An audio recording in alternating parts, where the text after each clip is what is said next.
Devara movie trailer వచ్చేసింది and trailer చూసాక నా ఒపీనియన్ అయితే ఎలా ఉంది సార్? రకరకాలుగా ఉంది మాస్టర్.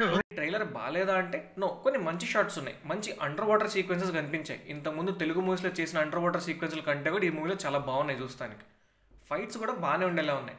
మరి ఏం బాగాలేదు అంటే నైట్ షాట్స్ మరీ కలర్ గ్రేడింగ్ ఎక్కువ చేసినట్టుంది, బాగాలేదు అవి. కానీ మేబీ థియేటర్లో ఉండే డార్క్ ఎఫెక్ట్కి అవి సెట్ అవుతాయని చూడాలి. స్టోరీ వైజ్ కూడా చాలా ఓల్డ్ టెంప్లెట్ లానే అనిపించింది నాకు. ఇన్ఫాక్ట్ చాలా మంది కూడా బాహుబలి అదే లయన్ కింగ్ టెంప్లెట్ లాగా ఫాదర్ సన్ స్టోరీ అన్నారు. మరి ఏమైనా ట్విస్టులు పెట్టి ఎక్సైటింగ్గా చేస్తారేమో చూడాలి. అండ్ అన్నిటికంటే ముఖ్యంగా ఆచార్య మూవీలో పాదగట్టం అని 10 సార్లు ఎలా అయితే అన్నారో ఈ ట్రైలర్లో భయం అని అన్నిసార్లు అన్నారు. ఆ భయం అనే మాట వింటే ఇప్పుడు ఫ్యాన్స్కి భయం పట్టుకునేలాగుంది. అండ్ అన్నిటికంటే మోస్ట్ డిసప్పాయింటింగ్ అయితే అనిరుద్ధ్ ఇచ్చిన బీజిఎం. ఇప్పుడు దాకా వచ్చిన సాంగ్స్ అయితే నాకు పెద్దగా ఎక్కలేదు. అవి హిట్ అయ్యాయి వేరే విషయం, బట్ నాకైతే ఎక్కలేదు. అండ్ ఈ మూవీ అనౌన్స్మెంట్ వీడియోలో వచ్చిన బీజిఎం నాకు బీభత్సంగా నచ్చింది. అండ్ దానివల్ల ఎక్స్పెక్టేషన్స్ ఎక్కువ పెట్టుకున్నానో తెలియదు కానీ అనిరుద్ధ్ బీజిఎం అయితే నాకు చాలా డిసప్పాయింటింగ్ అనిపించింది. సో ఒకవైపు ఎక్సలెంట్ ట్రైలర్ అనలేం, అట్ ద సేమ్ టైం బాలేదని కూడా అనలేం. ఒకవైపునేమో ప్రీ రిలీజ్ సేల్స్ రికార్డ్స్ అన్ని బ్రేక్ చేస్తుంటే ఇంకోవైపు ట్రైలర్ అయితే డిసప్పాయింటింగ్గా అండ్ చాలామంది అన్నట్టు ల్యాగ్గా కనిపించింది. అండ్ ఇంతకుముందు ఇలానే బీభత్సమైన ఎక్స్పెక్టేషన్స్తో వచ్చి ఫ్లాప్ ఆర్ డిజాస్టర్ అయిన జూనియర్ ఎన్టీఆర్ మూవీస్ గురించి మాట్లాడటమే ఈ వీడియోలోనే ముఖ్య ఉద్దేశం. So without wasting any time let's start. మీరు మాత్రం సబ్స్క్రైబ్ చేసుకోవడం మర్చిపోకండి.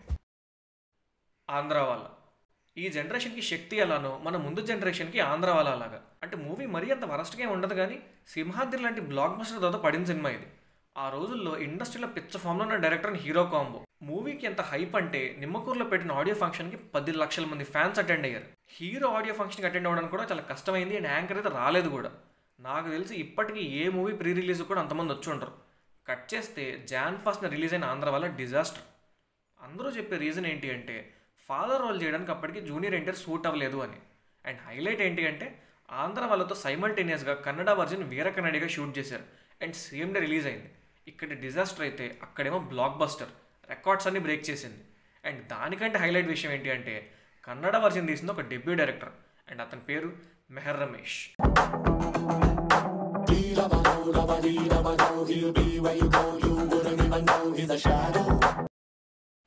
సాంబా ఆంధ్ర వల్ల వచ్చిన 6 monthsకి వచ్చింది సాంబా. వరుసగా హిట్స్ ఇస్తున్న వినాయక్ డైరెక్టర్ అండ్ ఆది కాంబో రిపీట్. కట్ చేస్తే మరో ఫ్లాప్. అంటే అప్పటికి ఎన్టీఆర్కి ఉన్న మాస్ ఇమేజ్కి అవుట్ రైట్గా మాస్ సినిమా లాగా తీసినా బాగుండేదేమో. ఎడ్యుకేషన్ అని చెప్పి ఇంకేదో యాడ్ చేసి ఒక క్లాస్ టచ్ ఇవ్వడానికి ట్రై చేయడం. విలన్ సీన్స్ అయితే కొన్ని చాలా ప్రాబ్లమాటిక్గా ఉంటాయి అండ్ తన కెరియర్లో చేసిన బ్యాడ్ సీన్స్గా చాలా ఇంట్రెస్ట్లో వివి నాయక్ కూడా చెప్పారు. ఓవరాల్గా ఎక్స్పెక్టేషన్స్ రీచ్ అవ్వలేదు సాంబా. కొన్ని ఏరియాలో యావరేజ్గా ఆడింది కానీ రిజల్ట్ అయితే డిసప్పాయింటింగే. కంత్రి జక్కన్న కర్స్కి 3వ సారి బలయ్యాడు జూనియర్ ఎన్టీఆర్. యమదొంగ హిట్ తర్వాత ఇమీడియట్గా పడింది కంత్రి. మెహర్ రమేష్కి తెలుగులో డెబ్యూ ఫిల్మ్ ఇది. అప్పటికే వీర కన్నడిగా అండ్ అజయ్ అదే ఒక్కడు రీమేక్తో కన్నడలో 2 మ్యాసివ్ హిట్స్ కొట్టాడు మెహర్ రమేష్. ఈ సినిమా రిలీజ్కి కూడా అన్ని జూనియర్ ఎన్టీఆర్ మూవీస్ లాగానే మంచి హైప్ ఉండేది. ఎస్పెషల్లీ ఈ మూవీ ఆడియో మంచి హిట్ అయింది. పైగా యమదొంగలో జూనియర్ ఎన్టీఆర్ డ్యాన్స్ చూశాక జూనియర్ ఎన్టీఆర్ మూవీస్లో సాంగ్స్ అంటే ఒక స్పెషల్ హైప్ ఉండేది. కట్ చేస్తే రిలీజ్ అయ్యాక బాగా డిసప్పాయింట్ చేసింది ఫ్యాన్స్ని. అండ్ ఈవెన్ రీవాచ్ వాల్యూ కూడా పెద్దగా ఉండదు ఈ మూవీకి. శక్తి ఈ పేరు వినగానే మూవీలో సీన్స్ ఆర్ సాంగ్స్ కంటే కూడా అందరికీ ఫస్ట్ గుర్తొచ్చేది ఇందులో కనిపించేది మీరింతవరకు చూడనిది, కానీ ఎప్పుడో చూసామే ఒక 30-40 ఏళ్ల క్రితం. మెహర్ రమేష్ కర్స్కి 2వ సారి బలయ్యారు ఈ మూవీతో జూనియర్ ఎన్టీఆర్. ఈ మూవీ తీయడానికి నాకు కనిపించే ఓన్లీ రీజన్ మగధీర్ ఎఫెక్ట్. అటు అల్లు అర్జున్ బద్రీనాథ్ చేస్తే ఇటు ఎన్టీఆర్ ఏమో ఇది చేశారు.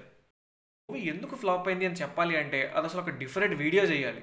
చాలా మూవీస్ వరకు కూడా అన్ని నెగిటివ్లో ఏదో ఒక పాజిటివ్ ఆస్పెక్ట్ కనిపిస్తుంది.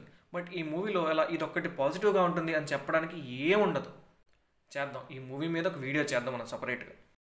దమ్ము అంటే ఒకప్పుడు బోయపాటి పెద్ద డిఫరెంట్ డైరెక్టర్ ఏం కాదు కానీ ఆ రోజుల్లో మంచి డిమాండ్ ఉన్న డైరెక్టరే. బికాస్ దమ్ముకి ముందు హ్యాట్రిక్ హిట్స్ ఇచ్చాడు అండ్ ఎన్టీఆర్ మాస్ ఇమేజ్కి బోయపాటి స్టైల్కి ఫ్యాన్స్ అసలు ఏదో ఎక్స్పెక్ట్ చేశారు. అండ్ ఆడియో ఫంక్షన్ రోజైతే రూలర్ సాంగ్ విని ఇలాంటి సాంగ్ నాకు ఇవ్వలేదు కీరవాణి అని తెగ ఫీల్ అయిపోయారు జక్కన్న. ఇంకంతే సినిమాకి నెక్స్ట్ లెవెల్లో వచ్చేసింది హైప్.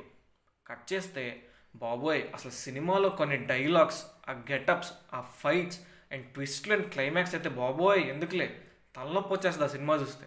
నాకు తెలిసి నేనైతే ఈ సినిమా 2వ సారి ఈవెన్ సీన్స్ కూడా చూసుండను, అంత ఘోరంగా ఉంటుంది ఈ మూవీ. ఆ రోజుల్లో మీమర్స్ అండ్ ట్రాలర్స్ ఎక్కువ లేరుగాడు సరిపోయింది కానీ లేకపోతే ఒక్క మగాడు సినిమాతో పక్కన పెట్టవచ్చు సినిమాని తీసుకెళ్ళి. జూనియర్ ఎన్టీఆర్కి వేరే ఫ్లాప్స్ లేవని కాదు కానీ బాగా హైప్తో వచ్చి ఫ్లాప్ అయిన మూవీస్ అయితే ఇదే. అండ్ ఆల్సో లాస్ట్ 9 ఇయర్స్గా ఫ్లాప్ అయితే లేదు జూనియర్ ఎన్టీఆర్కి. బట్ ఇప్పుడు దేవరా ట్రైలర్ చూశాక అండ్ ఆ మూవీకి ఉన్న హైప్ చూశాక మాత్రం నాకైతే తేడా కొట్టేలానే ఉందనిపిస్తుంది. బట్ ఇక్కడ best part and funny part ఏంటి అంటే మూవీ హిట్ అయితే రాజమౌళి కర్స్ బ్రేక్ చేసిన ఫస్ట్ ఎవర్ యాక్టర్ అవుతాడు జూనియర్ ఎన్టీఆర్. బట్ అదే ఫ్లాప్ అయితే మాత్రం అదే RRR రిలీజ్ అయ్యాక చాలామంది అన్నారు కదా జూనియర్ ఎన్టీఆర్